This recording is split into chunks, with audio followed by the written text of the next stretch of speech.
சென்னை வளசரவாக்கம் அருகே வீட்டில் தனியாக இருந்த பெண்ணுக்கு மயக்க மருந்து கொடுத்து கை கால்களை கட்டி போட்டு 25 சவரன் தங்க நகைகளை மர்ம நபர்கள் கொள்ளையடித்த சம்பவம் அதிர்ச்சியை ஏற்படுத்தியுள்ளது. இதுகுறித்த கூடுதல் விவரங்களோடு இணைகிறார் செய்தியாளர் ஜெய்ஹரிஷ். வணக்கம் ஜெய்ஹரிஷ், இந்த சம்பவம் எப்போது நடந்தது? முழு விவரம். வணக்கம் கனிமொழி. சென்னை வளசரவாக்கம் அடுத்த காரம்பாக்கம் விஸ்வநாதன் பகுதியில் சாந்தி என்பவர் அது மகள் வீட்டில் வசித்து வந்துள்ளார். காலை 6 மணி அளவில் அவரது வீட்டில் வந்த இரு மர்ம நபர்கள் அவர் முகத்தில் ஸ்ப்ரே அடித்து உள்ளனர். இதில் அவருக்கு கண் எரிச்சல் மற்றும் லேசான மயக்கம் ஏற்பட்டுள்ளது. இதனைத் தொடர்ந்து அவர் வீட்டிலிருந்து அவரை கட்டி போட்டு விட்டு அவர் வீட்டில் இருந்த 25 சவரன் நகையை கொள்ளையடித்து சென்றதாக கூறப்படுகின்றது. இந்த புகார் தொடர்பாக போலீசார் தற்போது இந்த இல்லத்தில் இந்த பகுதியில் தொடர்ந்து விசாரணை மேற்கொண்டு வருகின்றனர். மேலும் இது தொடர்பாக இதில் மயக்கமடைந்த சாந்தி மருத்துவமனையில் அனுமதிக்கப்பட்டுள்ளார் சிகிச்சைக்காக.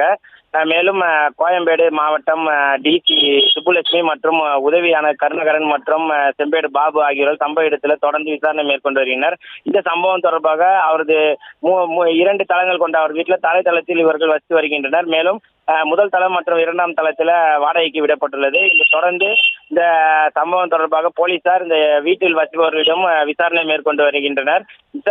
முழு விசாரணைக்கு பின்னரே இந்த திருட்டு சம்பவம் குறித்த முழு விவரம் தெரிய வரும். மேலும் இந்த பகுதியில் உள்ள சிசிடிவி காரங்கள் அனைத்தையும் கைப்பற்றி தொடர்ந்து விசாரணையானது நடைபெற்று வருவது குறிப்பிடத்தக்கது. கனிமொழி, கூடுதல் விவரங்களுக்கு நன்றி ஜெய்ஹரிஷ். செய்திகளை உடனுக்குடனும் துல்லியமாகவும் தெரிந்து கொள்ள சப்ஸ்கிரைப் பண்ணுங்க.